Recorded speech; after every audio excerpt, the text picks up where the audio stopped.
Okay, it's going to be an assembly video of this SEDETA Farmhouse bookshelf that we got from Amazon. I'll put a picture of what it looks like real quick.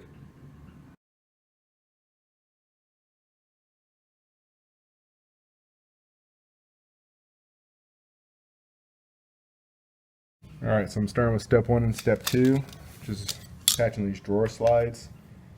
So step 1 just tells you to extend this out, find this little lever, push up on it, and then if you pull it, it'll let you separate them. You can do that with both of the drawer slides. Just push up and just kind of pull, it comes apart. And then it looks like you take this piece with a little black lever, and I've got my boards 27 and 28 here. I've got them put down exactly how the picture shows with the little notches. See where I have my notches facing down and facing out. Then you can take these drawer slides and again just line them up however the picture shows it. So got one here. The other one just like that. I've got the screws, F, little black ones, and I'm going to screw them in by hand. And just says make sure that the front, this edge here is flush with the front of the 27 and 28 pieces. We'll go ahead and do that. Again, make sure you do it by hand so you don't strip the screws. So these next two steps are just joining to piece 29, which I have right here, and piece 4 with a variety of these D screws. So I'll do that next.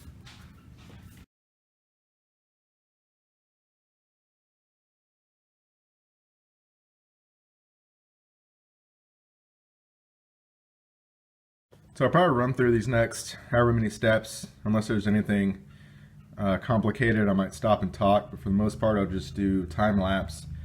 But one thing I do want to mention is, if you see I do have a power drill, I'm using this very softly, like I'm barely pushing the trigger like this, just lightly pushing it, and just to screw stuff in. I'm not using it to fully tighten, so I'm just kind of driving the screws in, and then to finally tighten it, I'm going to still tighten by hand, because all this wood is like particle board, and so it's easy to strip. It's easy to over tighten it and damage it. So definitely recommend just use a screwdriver, do it by hand.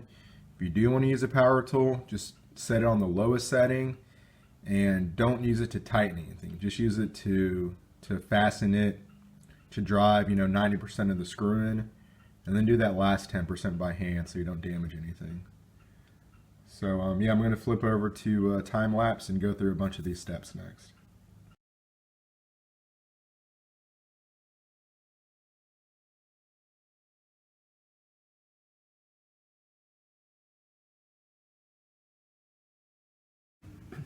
So I'll just explain these cam locks real quick. The way they work with the C parts, work with the B parts. Basically this sits in a slot, and then when the head of this bolt gets inserted, and you can turn this with a screwdriver and it captures it like that. And it grabs the head of it. See, like that? Goes in, you turn that, and it grabs that. So whenever you put these in, just make sure that, like I'll use,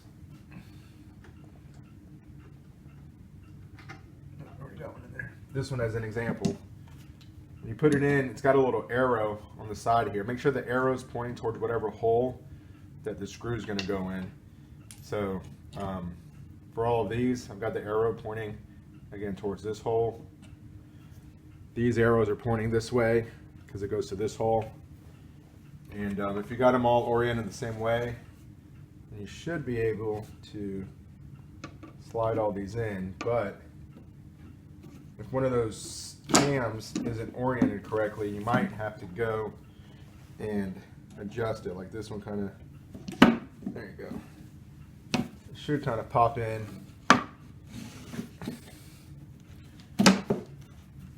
And then once they're in, then you can turn it by hand. Whoops, that one didn't grab. It's tricky because you got to make sure that all the screws line up and that the board inside goes into the slot to the front here. That board has to drop into the slot. Whoops, lost this. So you just turn that by hand clockwise and it grabs it. Go and do that for all the other ones. Oops.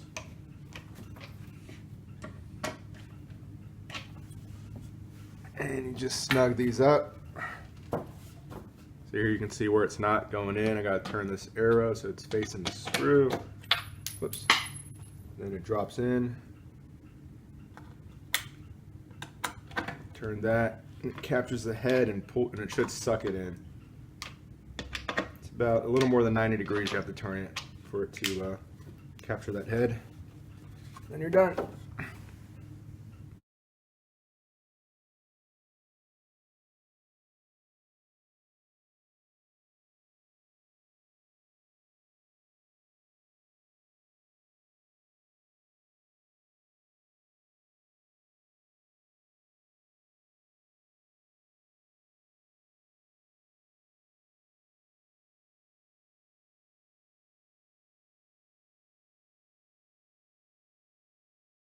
So I'm going to screw that up. This is step 14 when I'm putting piece number 13 onto piece number 7. Make sure this has to go a certain way. I had it this way first where the big hole was over here. But if you look at the picture, it needs to go this way with the big hole kind of closer to this side. There's a bunch of dirt on this. Anyway, so just again, always make sure you're looking at the pictures and everything's oriented correctly.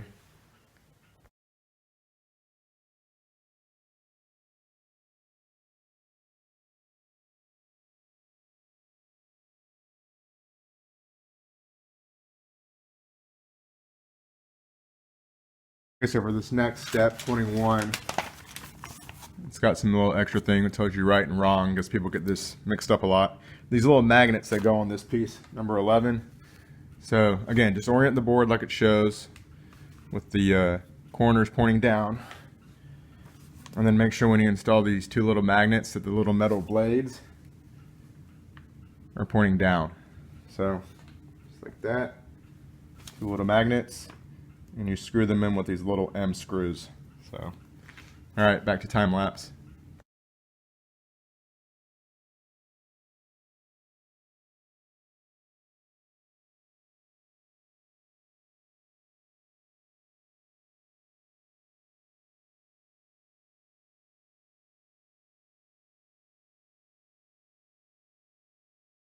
I guess one thing to clarify for this is, again, we're following this paper, you know, the orientation. You can see that this board with the magnet pieces is facing up, but the top head, this board number 15, one face of it has kind of like a curved section. So the curved section should be facing up right now in this picture. And then on the back, it's flat. That wasn't really clear on the pictures, but if you look at the holes closely, that's what it shows. So yeah, just make sure that the curved piece is facing up in this orientation for step 25. But it looks like we got the bottom cabinet built, so that's exciting. So we'll keep on moving to step 26.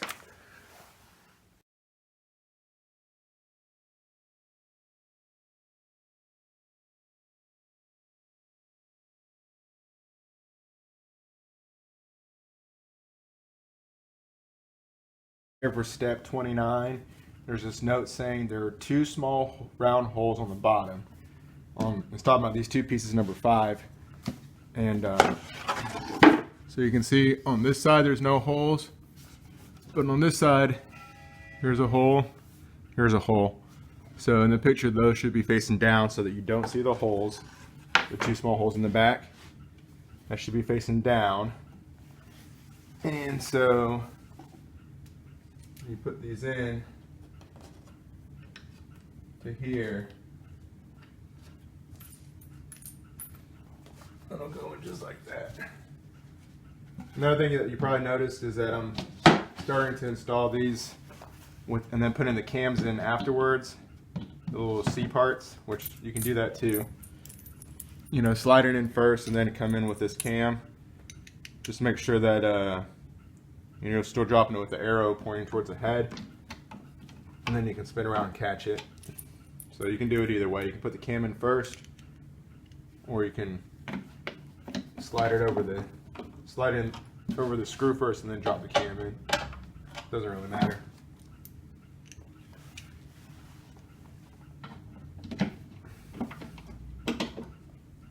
Alright, we're making some big progress now.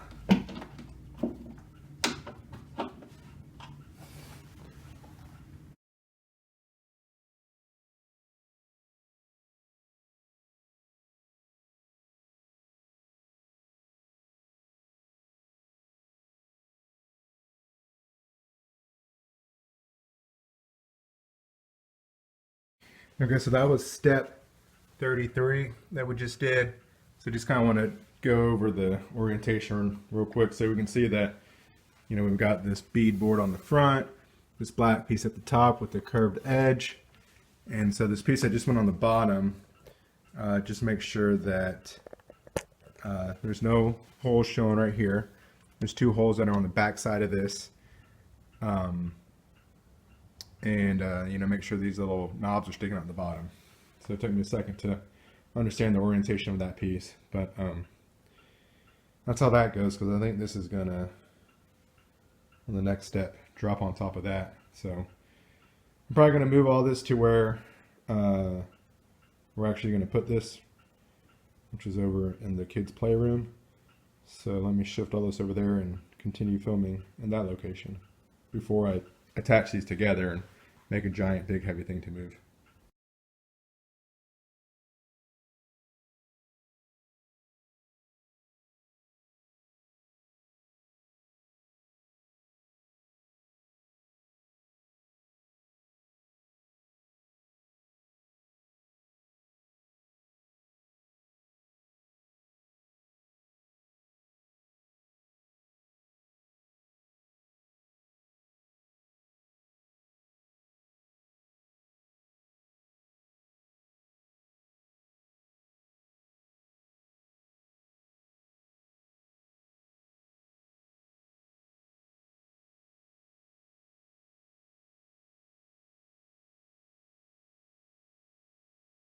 Alright, so that's it. Fully assembled. Last thing to do is just install these anti-tipping straps. So it comes with screws to screw into the back of the top of the cabinet and these long anchors. So make sure you do that. We're definitely going to do that because we have kids, and we've had them almost stop some stuff over before. And then it also gives you these little white dots where you can go around and stick these on different places where you've got these little C-clips showing, cams showing. So probably do that later, you know, cover up all these little metal spots here. If you want, there's 26 of them, they say. So, but yeah, seems pretty decent for what it is. Not difficult to put together, really. It went together pretty easily, just tedious. So we'll live with it for a week or two, and then I'll post this video and yeah, let you know what we think. I'll just put a little bit of text at the end, but looks pretty good for how much it costs. So if you have any questions, feel free to ask.